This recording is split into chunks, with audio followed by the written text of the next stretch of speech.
Good evening, Bhante and Onkayana Mutas, Sikihontu. I'm Aliana and welcome to Sutta Discussion Day 63 by Bhante Dr. Gangodawila Chandima. Tonight's class is the 14th class of Dhammacakkappavattana Sutta, and we are going to continue discussing the third noble truth, which is the cessation of unsatisfactoriness, or Dukkha Nirodha Arya Satya. Dhammacakkappavattana Sutta is the fifth sutta from the total of 10 suttas that have been chosen by Bhante Chandima for this sutta discussion. For those who have missed our previous classes, please check on Ti-Ratana Vihara Amampadana's Clan Facebook page and YouTube channel. We have uploaded the previous 62 classes there. The sutta discussion Zoom class is always open, therefore whoever that wish to join the class via Zoom, where we can engage directly with Bhante, can contact us on Ti-Ratana Vihara Amampadana Clan's Facebook Messenger. We are always welcoming newcomers. Our speaker, Bhante Dr. Gangodawila Chandima, currently is the Senior Advisor at Sutta Canada, a virtual Dharma organization that helps beginners as well as expert students in learning Dharma in a variety of ways. Many people are interested in Dhamma Pariyesana, Patisotta's most acclaimed interview series, which Bhante conduct on regular basis. You can check on Patisotta with the link www.patisotta.blogspot.com. Bhante Dr. Gangodawila Chandima earned his PhD in Buddhist Studies in 2015 from University of Sri Jayawardenepura in Sri Lanka. From 2012 to 2015, Bhante served as Theravada British chaplain at the University of British Columbia, Vancouver, Canada. And in 2016, Bhante was a research fellow at the Center of Studies in Religion and Society of the University of Victoria, British Columbia, Canada.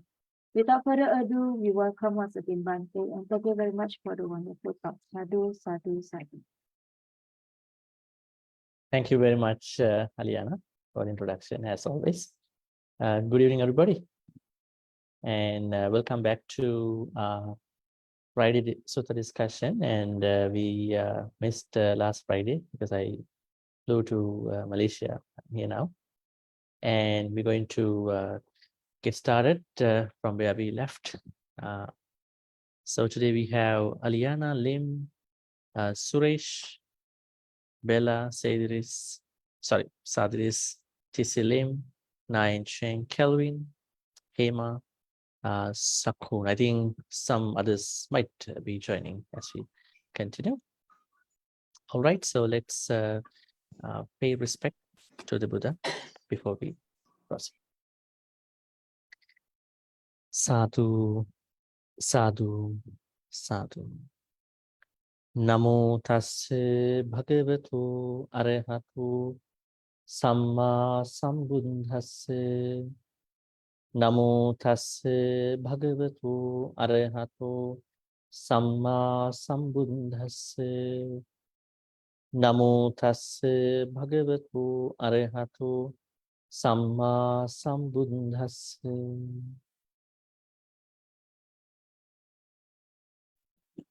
All right. So today is day 63, I think, isn't it? Yes, and then we have come all the way to the third truth. Most of the fourth truth that we are supposed to conduct were already discussed during the first couple of weeks about the Eightfold Noble Path. But we will discuss about those 8 factors again, maybe going to be next Friday, so that we can refresh about our knowledge, our understanding, practice about the Eightfold Noble Path, which comes under the Dukkha Nirodha Gamini Patipadariya Satya, which is up for next week. But today, we will be having, as exactly Aliana said, the third noble truth, the cessation of unsatisfactoriness, Dukkha Nirodha Arya Satya. So, can you all think about the translation issues sometimes with regard to dukkha. Uh, although dukkha can be suffering at a certain level, but we do not translate dukkha primarily as suffering, right? Because people might be misunderstood. So people will misunderstand. The word will be misunderstood. At the same time, it is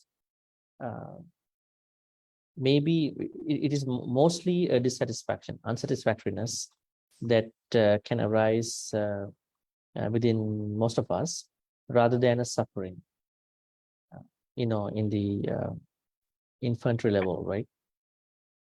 Let's say that you probably you are not satisfied with something, but you know that, let's say, one of your friends, somebody who you really like, is going to go away from you for a month or 2 months, right?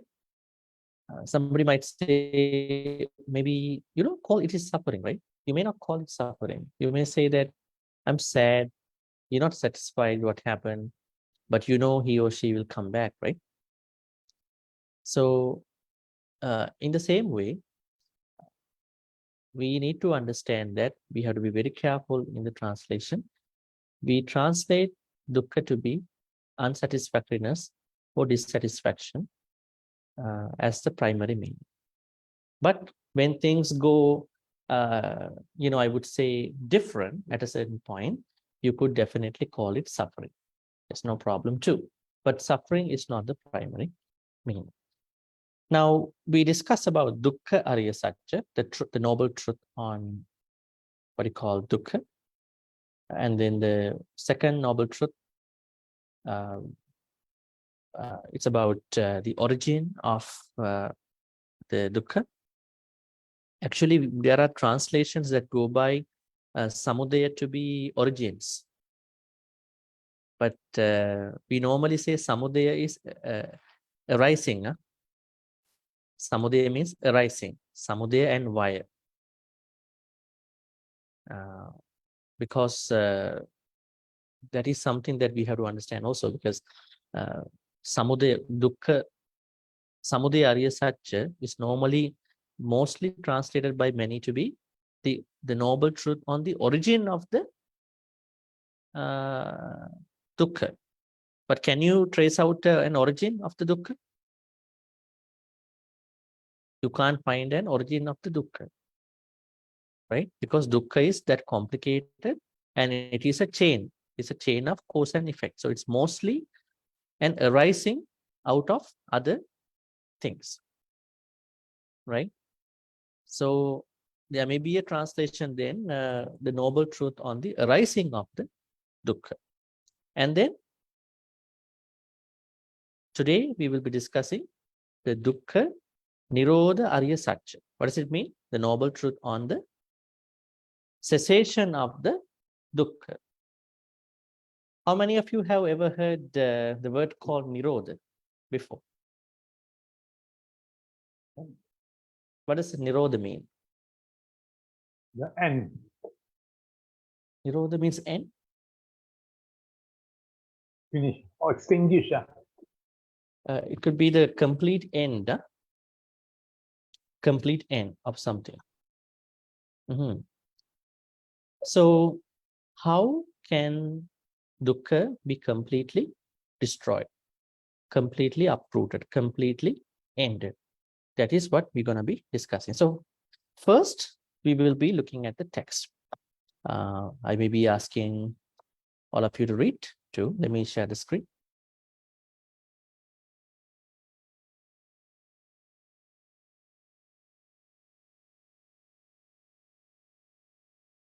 All right. I think you all got a message through Aliana that I updated this translation. All right. So please follow the web translation, not the printout you already have. So in here, we are going into the Four Noble Truths part. We done up to 39. So this is where we left up. Today, we will be discussing from 40 to 42. All right. Yes, who is going to read?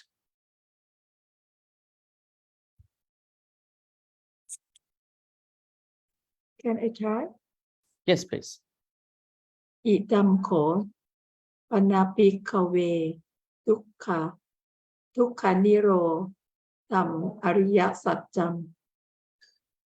Number 40 only or Yeah, 41. Maybe we can ask a couple of you to read. Because it's too short. Yeah. Okay. Yo tassa. โยทัสสะเยวาทหายาอาเสสสาวิราราคณิโรธาคณิโรโทจาโคปัตตินิสสโคปฏินิสสโคปัต Yeah, I think you are right in the first time. Pati, not ป pati. ฏิ Pati. นิสปฏินิสสโคปัตมุติอันนาลโย Great. Can you read this part too? Yo tassa โย yeva. ทัสสะเยวะทันหายะ Mhm. Great. Great. Great, Bella. Thank you. Who else would like to read? This is a very important part. So you will be able to fine-tune improve your pronunciation too. Okay, Bhante. Yeah, Sadris. Yeah, go ahead. That's 40, is it? 40 to 42. Okay. 40 to 42. I think it's little change, Sadris, because Yeah. of the update. Can you see my screen?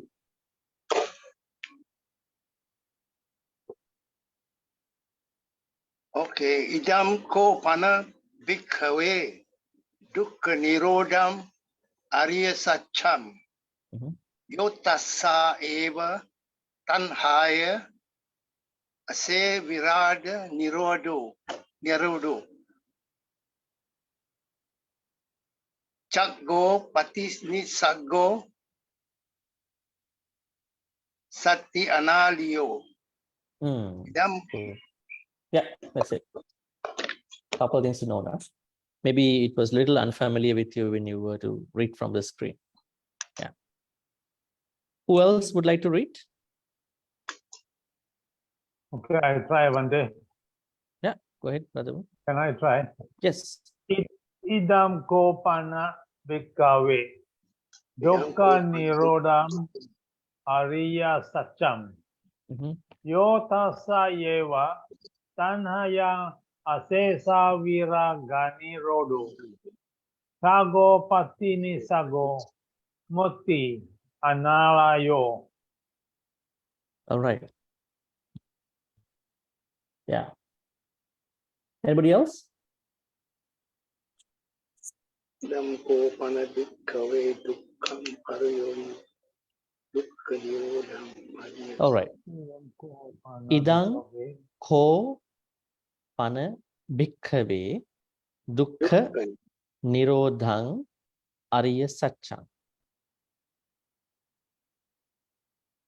Yo tassa yeva tanhaya asesa viraga nirodho chago patinissag, not patiya. It's what do you call this one and this one. There are two different letters in Pali. How do you pronounce Pali? Let me say like this. This one and then this one. This one means the, like patirupadesa vasocha, right? In Mangala Sutta, patirupadesa. But this one, ta. Ta means, yeah, not patinissago, patinissago. How do we say it? Patinissago. These letters have to be separately understood. Chago, patinissago, mutti, analayo. All right. So let's go to the translation now. Okay. So these are all, most of them are propositions, but here bhikkhave. Bhikkhave, who are the bhikkhaves? Who are the bhikkhus? Bhikkhus. The monk. Monks? Interesting, huh? Called monks. Monks and nuns. Yes, I mean, we can say monks and nuns, but what is exactly meant by bhikkhu? Some people translate this to be those who have gone forth into homelessness. Is it true? Homelessness? Are amongst homeless people, like on being on the street, just sleeping here and there? Little bizarre, strange translation. Actually, there was an idea which says, Sambodhayang garavaso rajasa yatanang iti. Abho kaso pabbajja iti diswana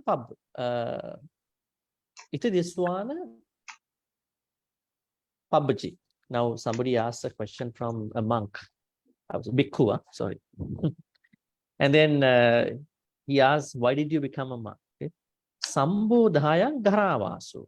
Staying in the house has lots of commitments. Probably sambad, barriers, so and so forth. At that time, don't get confused. And rajasa yatanangiti, it is a place of lot of defilement. Is it true? Is the lay house a place of lot of defilements, asavas? Depends. Yes, I think so. It depends the way how you spend the life. Abho kasova pabbajja. Ordination or the temple or the becoming a monk is like staying in the, being in the sky. Being in the sky.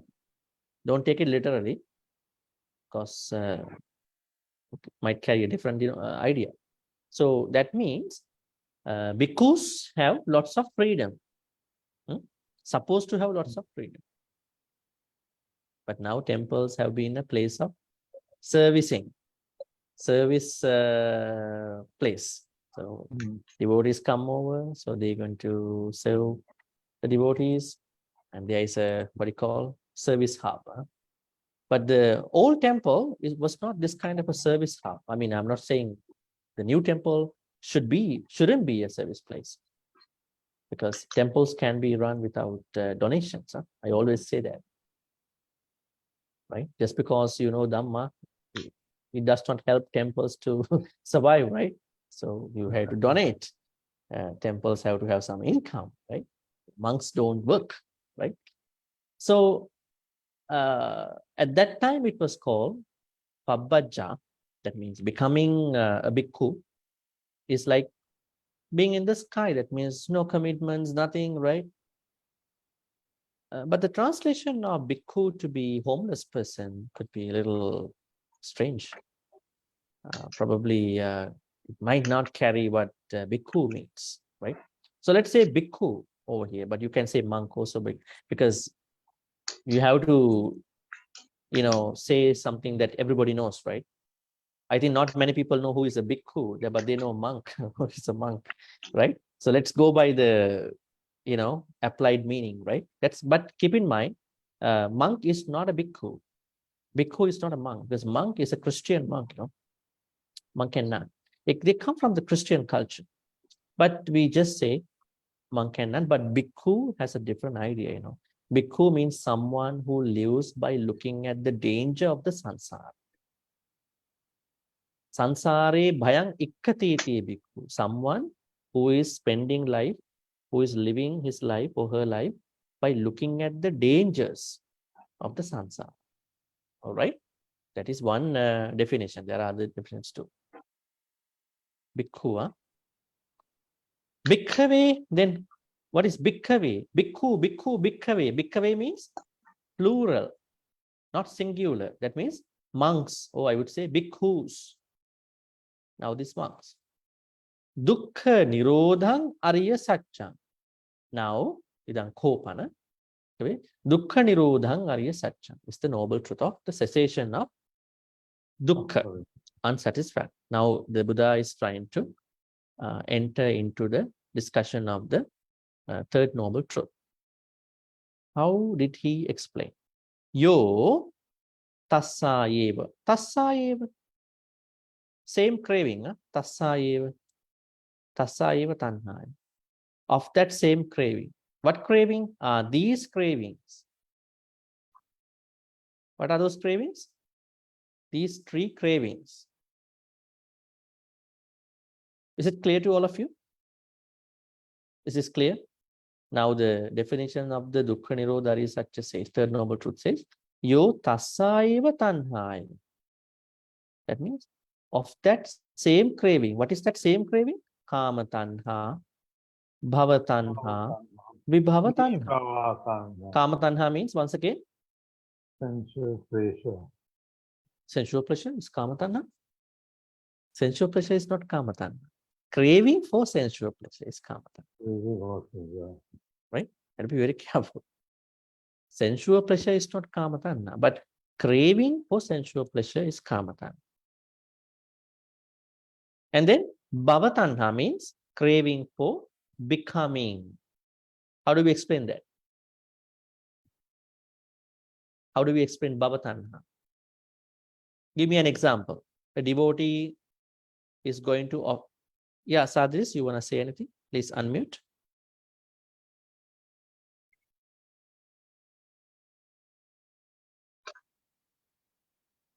Birth of a child is considered that, is it? Pardon me? Oh, maybe I got it wrong. It's all right. It's all right. Okay. So now we've been talking about the third noble truth, wherein which it says, of the same craving, yo tassa eva tanha, yo. So now we are looking at what is that same craving. Same craving means the three types of cravings that we discussed last Friday. Oh, sorry, the other Friday. What are they? Kama tanha, bhava tanha, vibhava tanha. Kama tanha means craving for sensual pleasures.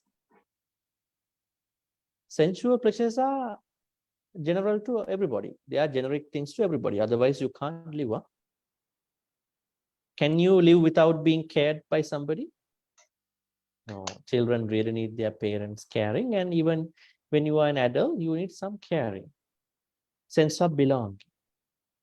You know where to draw the line. Can you live without the food that you want to eat?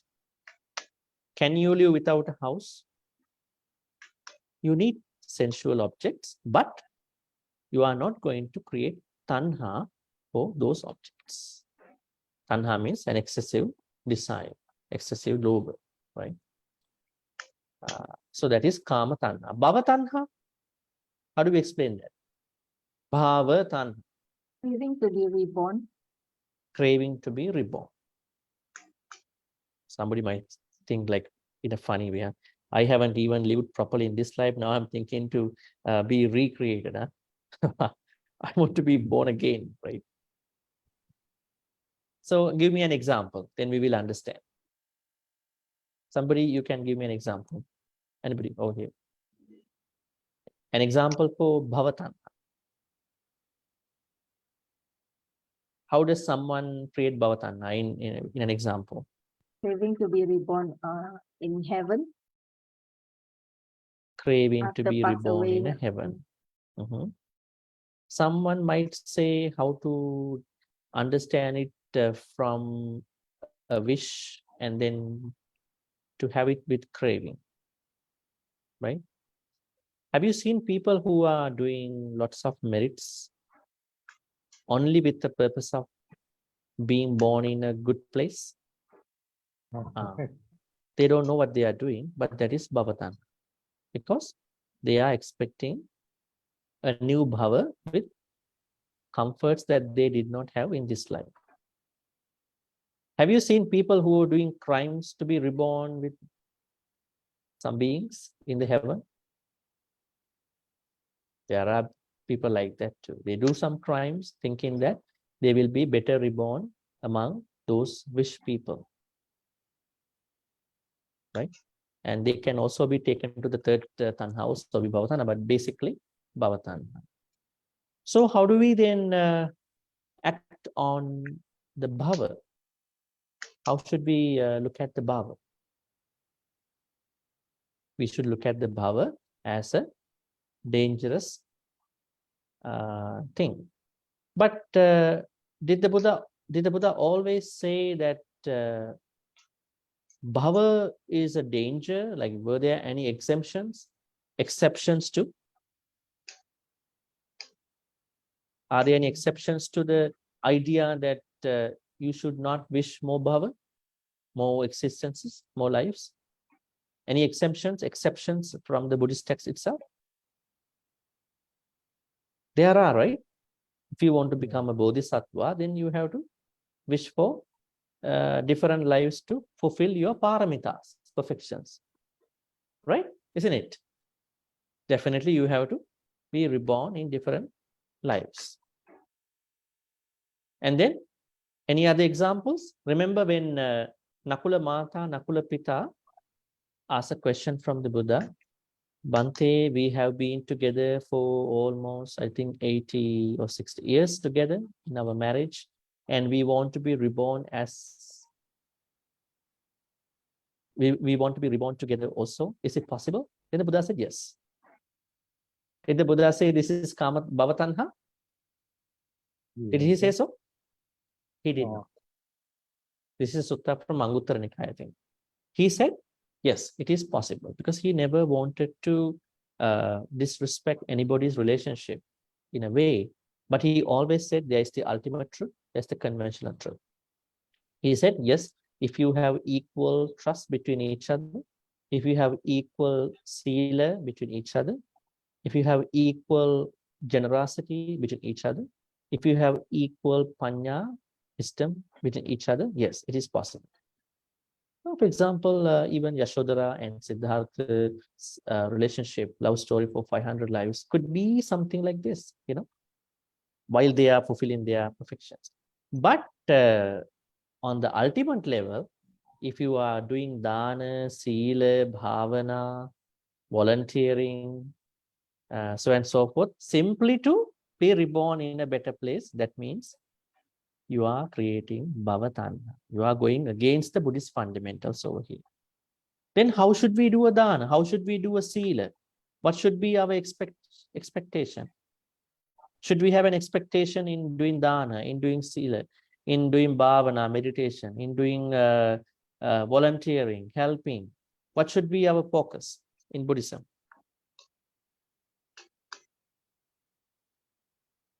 Attainment of Nibbana. Attainment of Nibbana. But how is it possible just by offering dana? How can I go to Nibbana? Everybody can go to Nibbana, if so. How is it possible? What is the mechanism that we can see in that idea? Somebody goes to a temple, offer dana, and then how is the mechanism about going to Nibbana or attaining Nibbana like that? The mechanism lies in his desire to study and practice the Buddha Dhamma. He begins by dana, then he follows up by sila, because he believes in the Buddha's teaching. So he has to investigate and practice, which will hopefully will lead to Nibbana. Yeah, that's I would say a gradual process, but I was asking, what is the mechanism that is going to work for us in doing any good karma that can help us to attain Nibbana? How should we do it? How are we supposed to do it? What should be our mentality during the time of that particular good activity?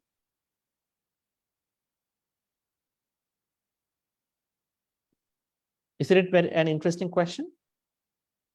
It's a very interesting question, because I don't have to tell you that do good things, because you'll be doing all the good things. But the problem is how to do it without falling into bhavatanha. That's interesting, right? Doing a good thing, but you are creating bhavatanha, which Buddha didn't ask to do. Yes, Alian? Cutting our kilesa, or reducing our kilesa. Yeah, it is something to do with kilesa. But how to do that?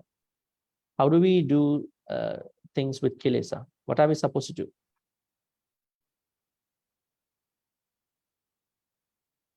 Now let's say now you are offering dana. How should I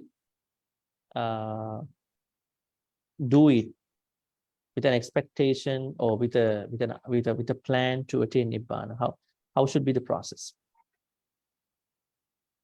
Do with aspiration for causes and conditions to walk the path. Okay, that's a very cumulative idea. Yeah. But how do we say in very simple layman terms? What should we do? The Buddha said, before you offering dana, you have to purify your mind. During the dana, you have to purify your mind. After the dana, you have to purify your mind. What is purification here? Now you are discussing with family members. I want to offer dana to monks, right? And then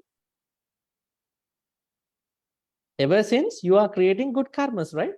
You haven't gone to the temple, you haven't called the bhikkhu, the monk, but you've been creating good thoughts.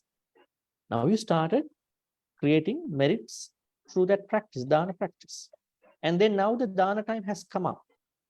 The monks are coming over to your house or you're going over to the temple. And then you are now in the act of dana. Then what if you're going to be, oh, I missed the ice cream. That's in the fridge. I missed the pudding I made it today. Huh? I can't go back, bring it back to the temple. It takes time. The time will be up. So bad, huh? And I was trying to bring something to the temple or something. Maybe somebody did not show up in the dana that you invited. You're thinking about that. Human mind always goes for empty pockets, you know. What I don't have is the idea that the human mind always, you have everything, but there's something very small. Okay, my mind goes to that empty pocket. I'm always struggling with that thing. That is what many people think, right? So that dana, a dish, maybe the dessert, maybe somebody that you invited. Probably you expected dana in a certain way, but the big monk is not going to do the same way that you expect, right? Maybe you're probably looking at some events. Probably you expecting to pour water at the transference of merits time, but it didn't happen, maybe for some reason. I don't know, I mean, something might have happened, right? Now, the Buddha said, these are the, what do you call, ugly thoughts that can come to us. We have to make them beautiful. How do we make our thoughts beautiful? My only wish during my dana, before the dana, even after the dana, is to be happy with what I did. No matter what happened, I want to stay happy. I want to think that I overcame my lobha, some level of lobha. I may not be able to offer $1 million something to the temple, right? I may not be able to offer that kind of a very rich thing, but I offered in my capacity. So I removed my own lobha. Then those, I have no hatred, no anger towards anybody. So I'm thinking about that happiness. When you have enemies, do you carry anger? Without, you seeing such anger within you? Yes, you carry anger, but you don't have anger. They are different people. That's why they are bad. Maybe they are bad. I mean, we don't have to interpret them. But I'm not surprised. I'm not driven by whatever they do. I just say hi and bye. That's it. But I'm not creating enemies. Because if I create enemy, even for a good thing, that is a weight, that is a burden to my head. So I carry it in my mind. My mind always goes to react to those people, right?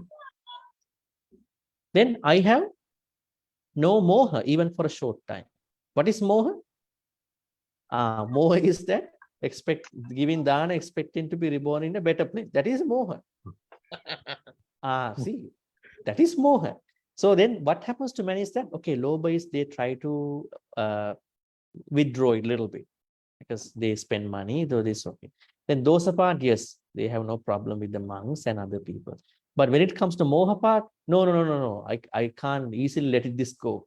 I have to wish something here. My wish is I want to be reborn with everything that I see now in my mind. So their moha part, they're going to mess up with moha. So the dana is not going to work for them really. But dana is going to work for them in action because nobody sees. Karma is very invisible. We don't know. But the Buddha said we have to be able to curb, at least to withdraw lobha dosa moha, even for a short time. At least. The ideal dana is that if you could withdraw lobha dosa moha prior to the dana, during the dana, after the dana. Let's say you offer the dana 2015, but now it's been 8 years, but you still have thoughts of non-greed, alobha, then non-hatred, adosa, then non-moha, what you call amoha, wisdom. This is the mechanism. Got it? This is the mechanism. How about sila? Let's talk about sila. What is sila? Do you sometimes go to a temple where they have 8 precept retreats? Do you? Yeah. Maybe on full moon day or some specific Buddhist retreats, mindful retreats, right? Especially the Buddhist retreats where the monks or whoever going to give you the precepts. And then how should you think about the sila? Today I'm going to be better than everybody else who did not come to the retreat. I'm the best, super spiritual guy here, over here.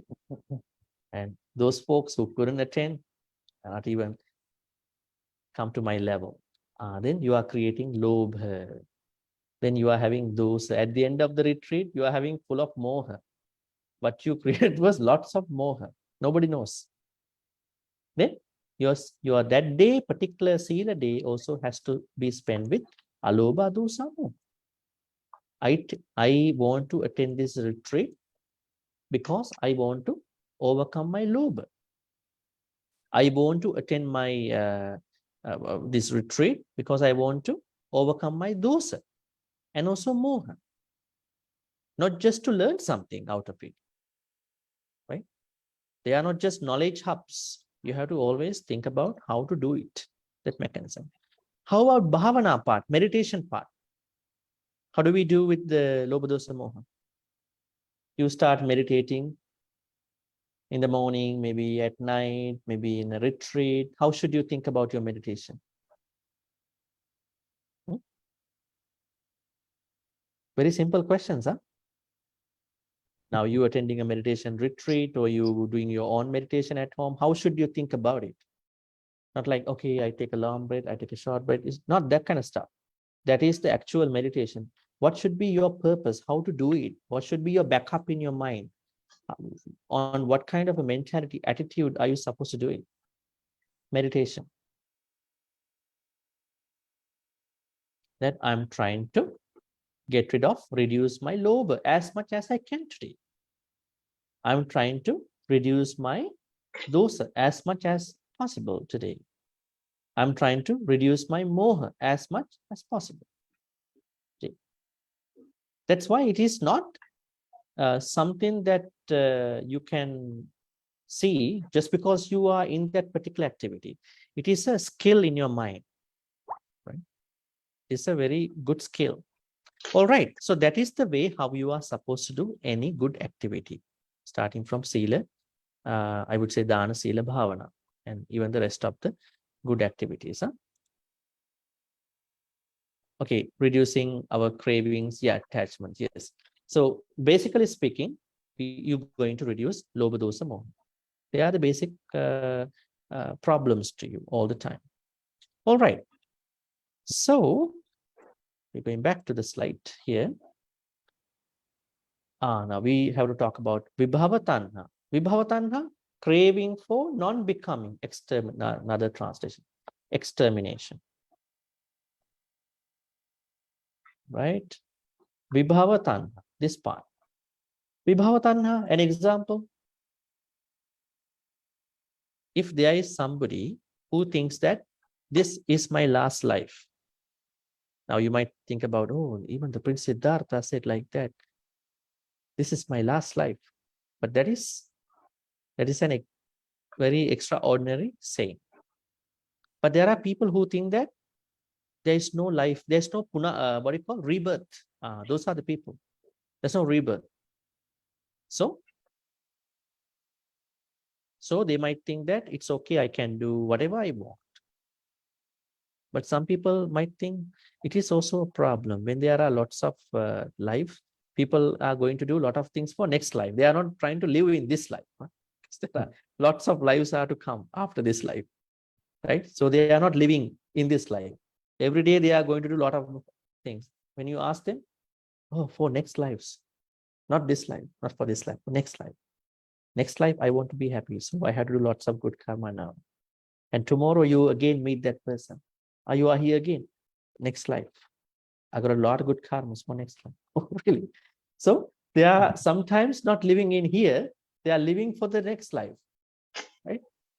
It seems to me kind of a spiritual crime, Some people promise you, do what I ask you, so I will give you a better life in the next life. So we have to be very careful in those thoughts. So bhava tanha means we understand bhava exists till we attain nibbana. But vibhava tanha means that there may be people who try to think that there is no rebirth, even at a point that they haven't attained nibbana, right? So this is the craving that we have been discussing. And the translation here, you could say, yo tassa eva tanhaya. And cessation of that same craving. What is the same craving? Vibhava tanha, bhava tanha, dhamma tanha. This is the craving. So what kind of cessation? Remainless fading away. Asesa. Asesa means remainless. That means when you attain nibbana, you are going to completely cease your tanha. Completely cease your tanha. How is it going to happen? Fading away. Viraga nirodho. Fading away. Remainless fading away. Asesa viraga nirodho. Right? Now, when you are going to attain nibbana, you are going to eradicate, or I would say end, or cease your craving without residue, without remainder. You are not going to leave anything else. Can you give me an example? Remember what the Buddha said once he became the Buddha? He had a happy idea, right? Once he became the Buddha. Now we know once Prince Siddhartha was born, he is said to have spoken, saying that I am the highest, I am the greatest, I am the so and so forth. My next life, I have no next life. Aggo hamasmi lokassa, jetto hamasmi lokassa, setto hamasmi lokassa, and so forth. Then once he became the Buddha, he also said something. Aneka jati sansarang sandha visang animbisang gahakarakang gavi santu dukha jati punam punang gahakaraka dittosi punagi hannaka hasi sabbate pasuka bhanga gahakutang visankitang visankara gatang chittang tanhanang kaya majjagati. This is a little long stanza, right? So he says that aneka jati sansara, or infinite number of lives in the sansara, dukkha jati punapuna. Dukkha has been recreated, existed all the time in my sansaric life. Gahakarakang gave santu. I was looking for the person who is creating my tanha. Seemingly, it is like a house. Gahakarakang gave santu dukkha jati punapuna. It's like a house. My sansaric life is like a house. There should be a carpenter. Gahakaraka dittos. Today I see you, carpenter. You are the one who is creating this house of sansara.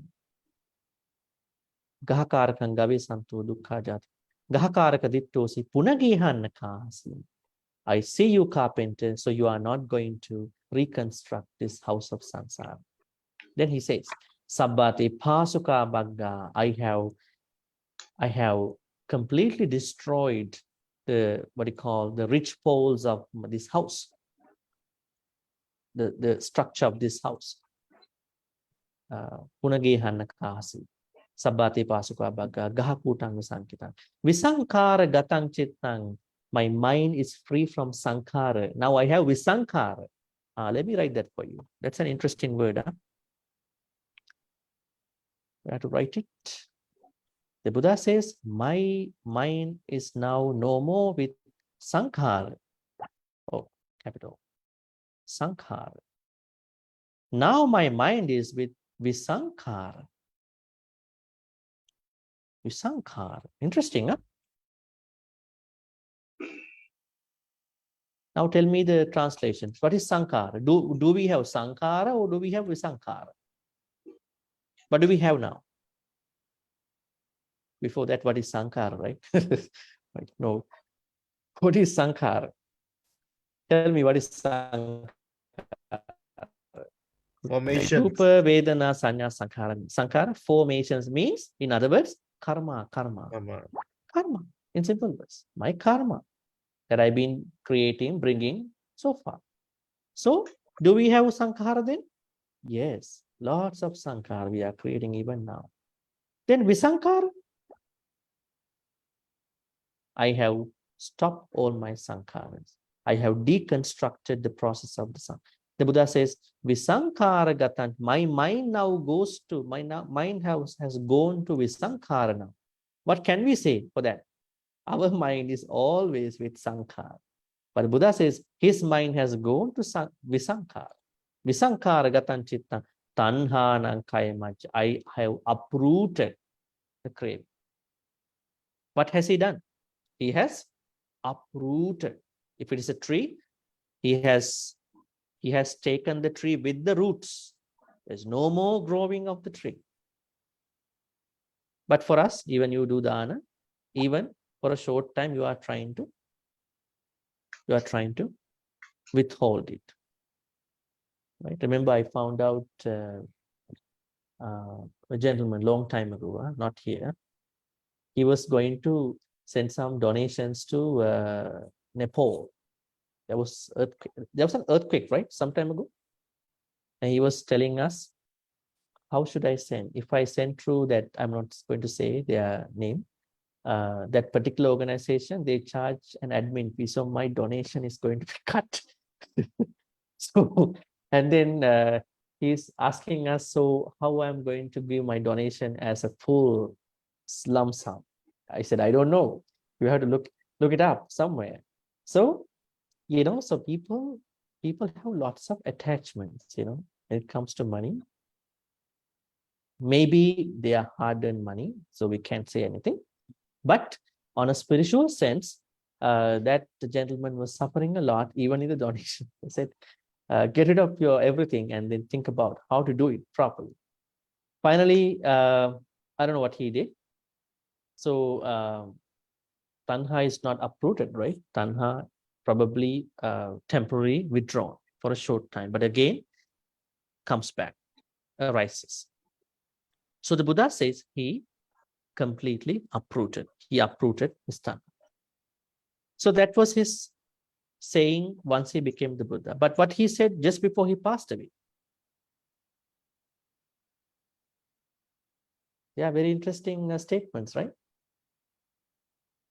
Now I said what Prince Siddhartha, what the Buddha said once he was born, what he said once he was become the Buddha. Now I'm going to say what he said just before he was going to pass away. His last message. Vayadhamma Sankara Appamadena Sampadit. He again talks about Sankara, right? Very, very interesting word. Again, after 45 years of his time, he again talks about, hey, look at Sankara. The problem is Sankara. Your karma, stop them. Vayadhamma Sankara, right? Sankaras are always subject to the changes, right? At that point, because our karmas and everything, formations are subject to changes. Because of that, appamadena sampa, strive on with diligence, appamad. Don't be late. Every moment is very precious. How do we know the moment is precious? When we become old. Am I old? When somebody says to you, you are old now, you know, you look a little bit older than last year. Really? How I became older? I don't notice it because you don't, because that means you haven't seen the preciousness of the moment. Every moment is a precious moment. Although it is anicca, because you can do whatever the things only within the moment. So anyways, what I was trying to say is that tanha, so the Buddha says, tanha has to be uprooted within the Third Noble Truth. And he particularly asks us to look at the sankharas, transform sankharas into visankhara. Any questions, Dhamma folks, before we finish this part? Okay, let's finish this part and then we can go to the questions. All right. It is the remainderless. What is remainderless in Pali? Asesa. Asesa. This part. Huh? Maybe I can do like this. Asesa. This is remainderless. Huh? Remainderless. Asesa. Viraga means, what is viraga? Fading away. And then nirodho, cessation. That means when it comes to the craving, which means kamatanha, bhavatanha, vibhavatanha, you have to cease this craving without any Remainder. remainder. It should be a remainderless fading away. You should not keep anything. Huh? It is further described with another couple of words. What are they? Chagu, patinissaggo, mutti, analayo. Chagu. Chagu means giving up. Patinissaggo, relinquishment. Mutti, freedom. Analayo, non-reliance. Non-reliance. Huh? Now let's talk about these Pali words. Chagu. Chagu. What is Chagu? Interesting, huh? Have you ever found out this Pali term anywhere? Chagu. Chaganusati. Sorry? Chaganusati. Okay, Chaganusati. What does it mean?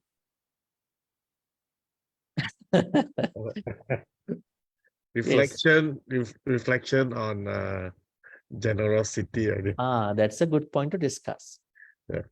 Is Chaga generosity or something else? Anybody else? Have you ever come across the Pali word called Chaga?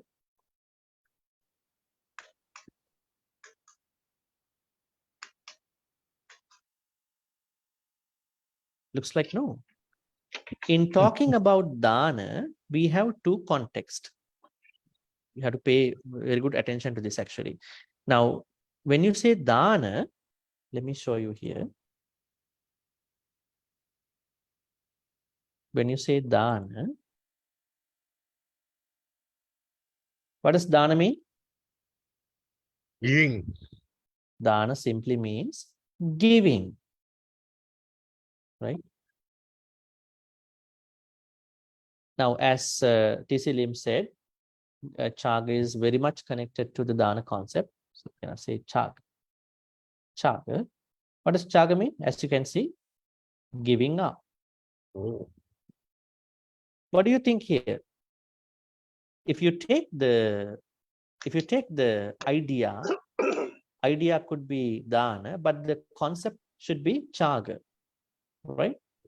Not many people give up when they do dana, but most of them give when they do dana. What is more important then? You have to give up. What you have to give up? Loba, Mohan, Dosa, and and then Moha. Moha. That means most people's dana are simply danas. They are not dana plus chaga. But the Buddha said, you have to bring your dana to chaga. Why? Because why? You need to give up. Give up your thoughts about loba, dosa, moha, about the giving. But sadly, what is happening in our dana culture? Do we have this similar idea in our dana culture? Or do we get to hear things like this? If you offer one thing, you get double benefits. If you offer one thing, you get quadruple. You offer 1,000, you get millions, billions, trillions. And what do we oftentimes get heard? We hear when you do something, you get double, triple, quadruple results. Yeah. Does it actually happen? It can happen. It can happen. Yes, why not? It can happen. But it is a natural thing. You don't need to think about it. Right? It is a natural thing. If you do a good thing, if you are good to somebody, that person also good to you, definitely. Right? But what if that you don't do anything to that person is going to be good to you? You think it as an extraordinary thing? That is extraordinary, right? Because I haven't done anything to that person, but he or she is very good to me, very nice to me, very kind to me. Right? So in dana, the Buddha says all the time, do not just go after the merits. Merits are complementary. I think I talked about it long time. They are complementary. When something is complementary, don't try to buy it. It's complementary. You get it for free. Some people, they are trying to go after the complementary stuff, right? It's like you're trying to water the flowers when it is raining, like today evening. Huh? Why you want to water the flowers or your garden? It's so much raining. Huh? And they come out of the train, hey, we have to water the trees today, but it's raining so much, right? It's unnecessary. Merits are complementary. Kusalas, they are not complementary. They are skills. They are skills. Not many people, many people cannot make them. Unfortunately, sadly, lots of karmas end up with merits, right? So, in order for you to be a kusala person, it is a discipline, right? Not everybody can be like that. It takes lots of time to think about, lots of time to become that kind of a person. Because the idea is that if you do not make yourself to the point that you want to be a kusala person, then you will be carried out by just like other people from the merits. Why is this idea always prevalent? Because of some of the books. What are the books that are mentioning about you give one roti, then you're going to be reborn in the heaven? Where is it mentioned? Wow, you haven't heard even that too? If you read the book called Vimanavattu, this book, let me write that for you. Vimanavattu. This is one of the Kuddaka Nikaya's book. Kuddaka Nikayas. All right. Vimanavattu. This book has lots of good information, but the problem is the overall idea. And there are lots of examples where now there's a maid in the house. Maid wants to do a good karma. A monk comes to the house, over to the house, probably he's walking outside the house. Now she thinks she wants to offer something, but she cannot ask from the lady. Lady is mad all the time, maybe her boss.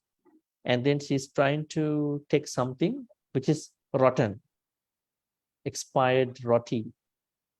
But it is said that she grabbed it. She swiftly went out to the monk and put in the alms bowl. And then she passed away. She was reborn in a heaven. Tavatins. Now, there are many examples like this. I mean, well, it's good. I mean, there's no harm. But the problem is if we create the mindset of donors to this level, I think they are creating more bhavatanha rather than they are creating kusala to attain nibbana one day, right? And yeah, there are such stories, a lot of stories like that. So I want to repeat that when it comes to chaga means giving. That means dana and chaga are synonymously used by the text. If you look at the text, Digha Nikaya to Kuddaka Nikaya, you can see chaga is synonymously used by different books. But please understand, chaga is also used for dana, but in the sense of giving up lobha, dosa, moha. But dana is simple giving. All right. So for me, someone who simply wants to go after merits, only creating dana, someone who is always trying to be skilled with his or her activities, whatever the activity is, creating both dana and dana is complementary. Dana is complementary to him or her, but he or she is always trying to create chaga. Does that make sense? Yeah. So chaga is like, so now how is chaga related to this point of time? Tanha. It is said that you have to even do chaga for tanha. See the importance of this word. It does not say dana. Don't use dana for the tanha. It says use chaga for tanha, because in chaga you are giving up your lobha dosa moha. That's why the Buddha uses here chaga, not dana. Right? Because sometimes the motive of many dana people can be different. Although dana is better than, those people are better than those who don't give anything. But chaga is the most appreciated activity. So here the Buddha says you have to use chaga for tanha. Chagu. Then patinisaggu, something similar to chaga. Relinquishment of it. You are going to relinquish. Nisagga means kind of release the ownership, release your proprietorship, release your ownership, release your authority about whatever the thing that you have done. Then mutti, you are going to free yourself. Where are these words going to related, folks? You are going to be use chaga for kamatanha, chaga for bhavatan, chaga for bhavatan, patinisagga for kamatan, patinisagga for bhavatan, patinisagga for vibhavatan, mutti for kamatan, mutti for bhavatan, mutti for vibhavatan. Then analayo, non-reliance, you have no dependence on it. Dispassion, in other words, dispassion. You have dispassion about kamatan, bhavatan, vibhavatan. Now you understand cessation of the dukkha only comes when you do chaga for kama tanha bhavatanha vibhavatan. When you do patinisagga for kama bhava vibhavatan. When you do mutti for kama bhava vibhavatan. When you do analayo for kama bhava vibhavatan. That is how you're going to cease tanha without remainder. That is how you are creating remainless tanha. Make sense? Bhante, Yes. but normally we say practice dana, sila, pavana. We don't say chaga, sila, pavana.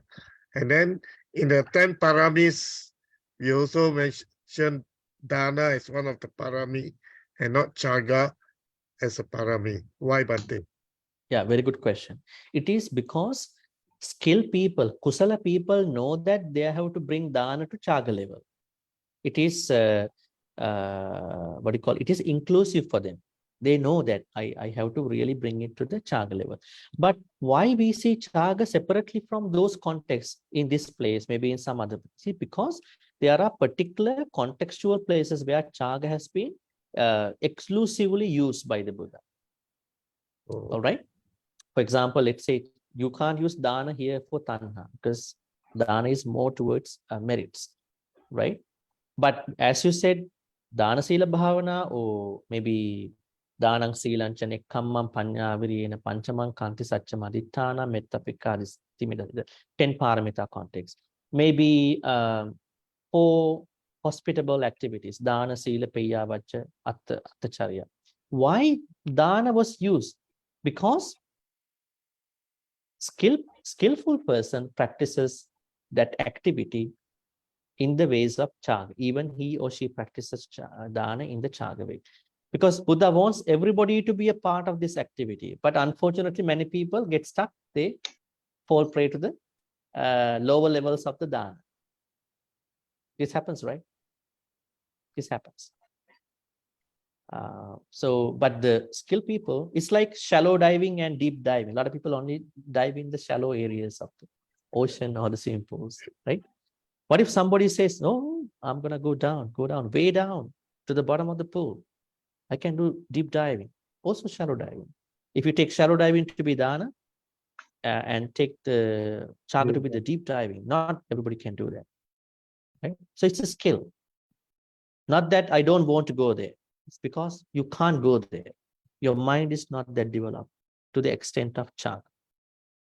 So Bhante, the English term generosity, which term is more suitable, Dana or Chaga for generosity? Generosity is a complex word. That is a common word for everything. Generosity, you be generous, be generous. But English is not Dhamma. Keep this in mind. I always tell people, do not create Dhamma knowledge simply from English words. What you have to do, learn some Pali, learn Pali, the context of the Pali, then learn Buddhism from Pali, then translate into English. But some people, they never go to the original Pali text. They read about the translations of so-called famous people and then say, oh yeah, I know Buddhism. But what you know? Because language matters. Yes. Otherwise, Buddha could have used Greek language at that time, right? He could have used Sanskrit. He did not use. He said, no, Magadhi or Pali is the most suitable language to talk about the truth. So if you don't know some of the words, I'm not saying everything, at least the context of the, what you call the Pali for teaching, you are not able to understand the Dhamma properly. Like today, you never know, you had never known to the Dana and Chaga separation and the inclusion. Because Chaga is what the Buddha always asks us to practice. But Bhante, But Chaga means yeah. the highest level of Dana also, in a way. Bhante, but a lot of monks, why am I trying to say? Now I forget. No, we don't say anything bad about any monk or monastic because they do whatever they are supposed to do. Probably some do not understand too. This happens when you are in a service culture. That's the other thing. If you are in a service culture that you have to fulfill the devotees on demand invitations, right? I think a lot of devotees also want to know what can I get by offering. Yes, Bhante, what can I get? What can I get? Right? Good begets good, right? So the monks are really in a very tense situation. I can't say the truth. They That's might not come back. They Bhante, might not. Yes. a very common question by devotees. They will ask the monks whether you need to learn Pali in order to understand the Dhamma. And the answers normally given is not necessary. The Dhamma can be learned in your own local language. Mhm. So what is your take on this, Bhante? My answer is no. No. You should learn not everything. This is the happy answer to all of you. Not everything. You don't need to speak in Pali. That's not necessary, right? But you should know the basics, like what we talk. Now, these are the basics. Yeah. You have to know the basics in Pali, right? Now, for example, Dhamma folks, if you have a Chinese descent and you are kind of bounded by your ancestors, your forefathers, they learned some basic Chinese the basic of your what you call culture, right? That is a must. In the same way, we have to know it. But it is not necessary to learn Pali as a different language. It might not be necessary. If you really want, you go for it. But what I'm talking is learn the basics of the Dhamma in Pali. Then you know, yeah, this is Pali. You understand. Chaga is Pali. I know giving up. Right? So only the basic stuff. I think that's compulsory to my understanding. Otherwise, you will survive as a Buddhist, but you never know the basics. You always get into struggles. Bhante, is there anywhere in the suttas that says that if the Pali language disappear, the Dharma will also decline?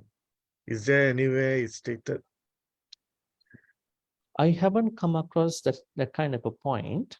Because some regard Pali as a sacred language of Theravada, like what Bhante has mentioned. So, like most of our scriptures are being preserved. The Dharma is being preserved in the Pali language. Yeah, it's a spoken language, but then it can be in Burmese or whatever. But still, the Pali is there. Pali has no letters. Yeah, yes, just a sound only.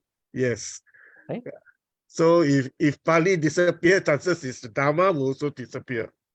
Well, here's the So thing. the term Pali actually also in the later years also refer to the Pali canon. Yeah. Well, I mean, do not think that too much, Tisilim or anybody here. Yeah. What I'm not going to say it is a sacred language. I'm a little bit hesitant to say, because rather than saying language is sacred, I'm saying Dhamma is sacred. Yeah. So you see that a lot of commentaries have been written for Pali language, and we may agree, we may not agree. If it is sacred, then everything has to be sacred, right? It is not. So what I'm saying is, to the extent of the Pali original canonical works, we accept an idea that learning some Pali to the extent of being able to understand Dhamma is very helpful for us to learn the true Dhamma, and also to know the anti-Dhamma even come from the Pali. Even are mentioned from the Pali language itself. Now, there are lots of books have been written in Pali later on that might not be probably friendly to the canon. So how do you understand them if you don't know Pali? That is another problem. That is why I'm saying learn the basics. Don't need to learn everything, like, as an expert in Pali. That is up for an academician. Learn the basics, like we talk about. Like Sutta studies are really important. So each word by words, right? Yeah. Other than that, I think everything should be okay. Okay. Before the next question, I want to finish this with another section. Now we discussed this Dukkha Nirodha Satcha here. Okay. The Buddha says, when you now, a lot of people, they think Nibbana is attaining Nibbana. How do we attain Nibbana then, folks? You are trying to get rid of your lobha, dosa, moha, and when you are going to the fruition of that level, you are attaining into the higher state of mind called you are liberated by the wisdom, panya vimutta. That is Nibbana. But is it how the Buddha said about Nibbana? Not exactly. The Buddha said, some person enters Nibbana 2 times. Have you ever heard that? How is that going to happen? One, when you're still living. Another time you pass into Parinibbana. You are passing away. What are the words? Nibbana and Parinibbana. Yeah. Let me type that for you. Nibbana and Parinibbana. Nibbana and Parinibbana. So how do we translate these 2 terms? The first one is to be in Nibbana. We call it Nibbana. And then to attain the full Nibbana, maybe final, full or final. Final Nibbana, we need to, if you are an Arahant, that will happen only when you pass away one day. We call it Pari-Nibbana. How do we understand this? These two? Are these two steps or are these two timing of an Arahant? These are not two steps. These are two timings. Let's say when you attain Nibbana, then are you still carrying your Panchakkanda? No more. Yes. No. Now Yes. let's say you attain Nibbana now. But you are not going to die now, right? You're going to Yeah. live for many years after that. Then until that time, you are carrying your Rupa Kanda, Vedana Kanda, Sanya Kanda, Yes. Sankara Kanda, Vijnana Kanda. All 5 aggregates are being carried out by you. So then, is there a possibility that you may have problems from the khandas, sicknesses, agreeable things, disagreeable things, criticism? Can they arise to you? Yes, because you are carrying Panchakkanda. So we call it two Nibbanas, Nibbana Dhatus. The first one is Kilesa Nibbana Dhatu. What is Kilesa Nibbana Dhatu? That is the Nibbana. We call it Kilesa Nibbana Dhatu. Or we have another word called Kilesa Nibbana Dhatu.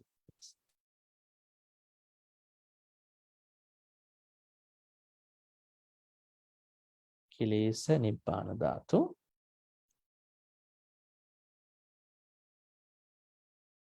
The second one, Paranibbana, we have another Pali word for that. Sopadi Sesa Nibbana Dhatu. Sopadi Sesa. That means when you pass away as an Arahant, then you are also finishing your Panchakkanda. That can help you to suffer agreeable, disagreeable stuff. Then the Buddha says that is the complete Nirvana. That means if you really want to attain Nibbana, you have to pass true timings, Kilesa Nibbana and Sopadisa Nibbana. Right? Now, the reason why I wanted to mention that is that today we discuss about the Nibbana. So, and we also talked about Nibbana to be the place where you going out of the Tanha. So Vana is Tanha. So you are going to exit from the Tanha. Actually, in some cultures, even in India, they have an idea in some places. Let's wait the rice to be Nibbana. What do they mean by that? They mean by let's wait rice to be Nibbana. Now rice is too hot for them. It's like the suffering. You are boiled by the suffering. Let's wait the rice to become a little colder, right? So this idea, Nibbana, is more towards cold. You are not boiled anymore. You are not in fire. You are not in fire anymore. So Nibbana means the complete cooling down. Do we need that even in our normal life? Just forget about the Nibbana in that Arahant way.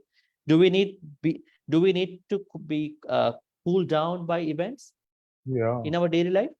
Yes. What do other people say to you? Cool down, cool down, cool down, cool down, calm down, calm down. Why? Because you are in fire. Right? So that means I suggest you to think about Nibbana first in your daily life. Try to cool down as much as you can. There are people who are in lots of fire. Bhante, how can I attain Nibbana? I come to the retreat. I said, are you cool down? What is meant by the cooling down? I said, yes, cool down. You don't need to rush for this, right?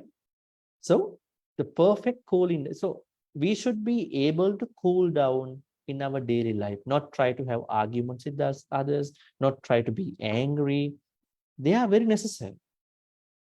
So when you create yourself, when you bring yourself to that kind of peace, that is a skill. Not everybody can do it.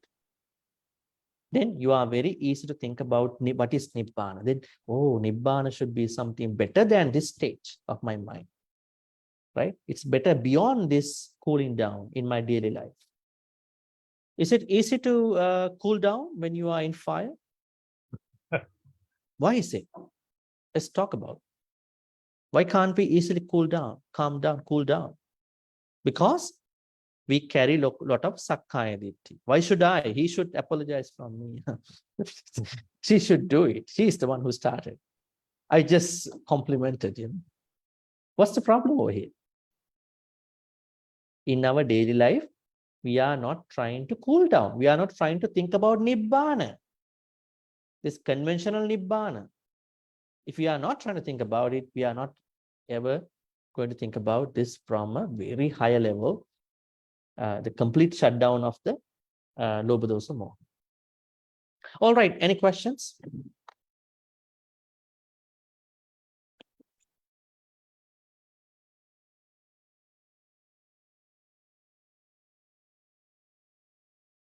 Yeah, any questions about the third noble truth?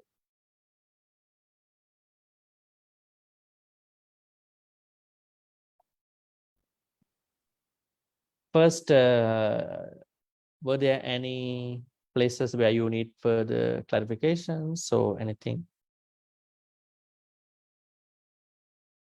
so far?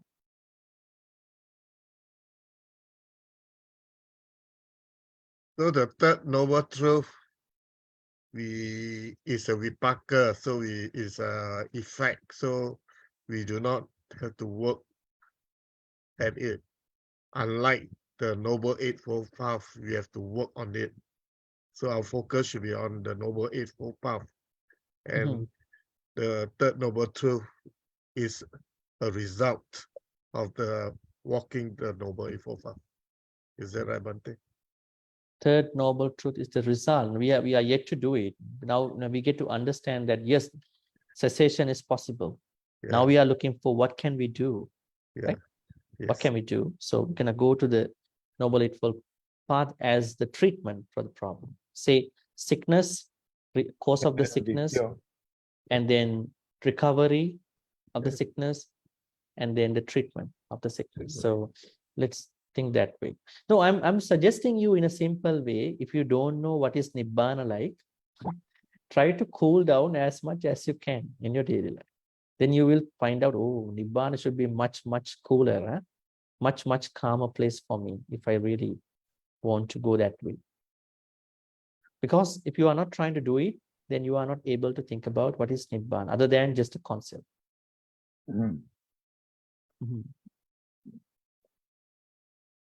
Aliana, equanimity. Yeah, upekha is the equanimity. So upekha is the higher state of mind. Yes, through upekha you are attaining, you are easily taking you to those ideas of alobha, dosa, moha. If you have upekha, you can easily take you to alobha, dosa, moha. When you have alobha, dosa, moha, then you are not trying to build up your ego a lot. Your ego is under control, under your supervision. As for many people, are their egos under their control? No, they are in full swing. Full swing. So they don't know whether I have an ego, right? So we should be able to keep it down, right? Then we are fully free. Hema, any questions? Yeah, Bhante, good evening. I just, this Nibbana is really a state of mind whereby we are free from all this Sangha. It's just a state of mind, right? It is a state of mind. Nothingness. Can it? You can't say nothing. You can't say it is nothingness. Nothingness is a kind of a jhana. It looks like to be nothingness. It looks like to be, but it is not nothingness. It is a state of mind which goes beyond nothingness. That means you come to the perfect peace. That means you have peace, right? That is why you can't see the full benefits of Nibbana just after you attain Nibbana one day, because your full benefits will come when you pass away. So Nibbana has two timing, right? Now you ask me, what is it like, the state of mind? So the state of mind has to be looked at after you attain the two timings of the Nibbana. Let me add you. If you are not going to be reborn, what is the happiness in that? Now you attain, let's say you attain Nibbana at some point, and then, but you still carry your Panchakkhandha, 5 aggregates. And then one day you pass away after a long time. And then what will happen after that to you? You are not traveling in the samsara. Is it a peaceful thing, or is it a very dangerous thing? It is a peaceful thing. So that means you have the perfect peace. It's not nothingness. The state of this in That peaceful. we are calling that it is affirmative. It is not negative. It is affirmative. But That's affirmative in the sense of looking at the broader, larger picture of what is happening to you when you die. That is how we're going to look at it. Then you are not worried about whether you will become this, that, all that. Make sense? Yeah, normally when person pass away, we will say, we wish you attain Nibbana place. So it's a state of being really in peace to have. Yeah, that is what we can say. But maybe the Yeah. person who passed away doesn't want to attain Nibbana. It can happen too, right? We don't know what he really wanted. But as us, because he or she is our relative, so we that is the highest wish we can do for that person, right? Right. Let's say Yes. there's a criminal passing away. We all know. But even in his funeral, her funeral, we're gonna say, may you attain Nibbana. What else can we say? Can we say anything right. else? No, that No, because we are good people, we want to give him the best. Happening or not happening, that particular activity is up to that person. But we firmly wish them. we solemnly wish that thing. Mm. Highest wish we can do. But Bhante, we can also wish for good rebirth, right? For the disease. Trying to take us to Bhavatanha. Actually, it's a complementary thing. Don't need to expect that. Yeah. You don't need to expect that, because it's complementary. If you are a good person, in case you can't attain Sotapanna, then what will happen to you? You definitely going to be reborn in a pleasant, best life. Why do you have to expect that again? Think about add the good version, skillful version. So then you have the both. But a lot of people only think about that complementary stuff. Bhante, can you please elaborate on Vibhava Tanga? Vibhava Tanha is an idea that some other people have, especially many other religions. They say after this life, there is no life. There is only heaven or purgatory. I don't want to say the names of those religions. So No they say no afterlife. no life after. So the problem here is that the Buddha alluded was that such people can do bad karma because he or she thinks that there is no rebirth. So that is dangerous for them. Let's say there's no next life, only purgatory or the heaven. So the God is looking for me. He will take care of me. It doesn't matter. I do whatever I want. So the Buddha says that idea is amoral. Like amoral means going beyond the karma. So that idea breaks the karma concept. So that person is more likely in creating bad karma. So Buddha says you have to be careful between doing karmas and expecting next lives and doing bad karma and not expecting further lives. Right? You have to be careful about these two extreme points while thinking about your karma. All right, I think time is up already. Let's transfer the good karmas to the departed people. and share the good karmas with the deities. If you have any questions, so please bring them next time, or we can WhatsApp. May all the good karmas which we have been accumulating today be transferred to all the departed relatives who passed away in the name of all of us. If they were reborn in a place of discomfort, pain, may they be able to be reborn in a place where they can learn and practice more Dhamma and finally attain the supreme bliss of Nibbana. Sadhu, Sadhu. sadhu, sadhu. Sadhu. Idamme nyati nang hotu sukita Hotu tayo. natayo. Idamme nyati nang hotu sukita huntu Hotu nyate. natayo. Idamme nyati nang hotu sukita huntu nyatayo. May all the good karmas be shared by all the devas, nagas, and mahikas. May devas, nagas, and mahikas be well and happy and protect and bless all of you, your family members, even your grandkids, reverend monks too. May devas, nagas, and mahikas always protect and bless us for good health, quality of life, prosperity, safety as well. May they also finally attain the supreme bliss of Nibbana. Sadhu. Sadhu, sadhu. Ittavatacha ammehi sambhatang punya sampadang sabbe deva anumodantu sabba sampatti siddhya. Ittavatacha ammehi sambhatang punya sampadang sabbe bhuta anumodantu sabba sampatti siddhya. Ittavatacha ammehi sambhatang punya sampadang Sabbe satta anumodantu sabba sampatti siddhya. Akasatta cha bhummatta devanaga mahiddhika punyantang anumoditva chirang rakkhantu loka sasanang. Akasatta cha bhummatta devanaga mahiddhika punyantang anumoditva chirang rakkhantu desanang.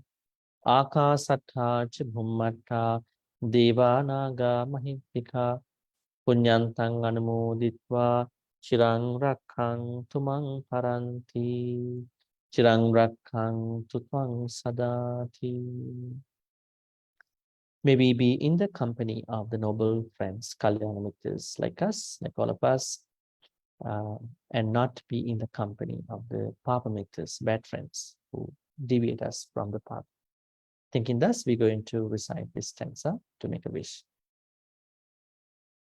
Imina punya kammena mami bala samagamo satang samagamo hotu yava nibbana pantya.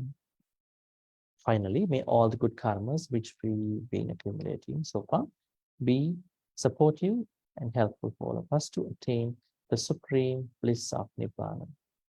Sadhu, sadhu, sadhu.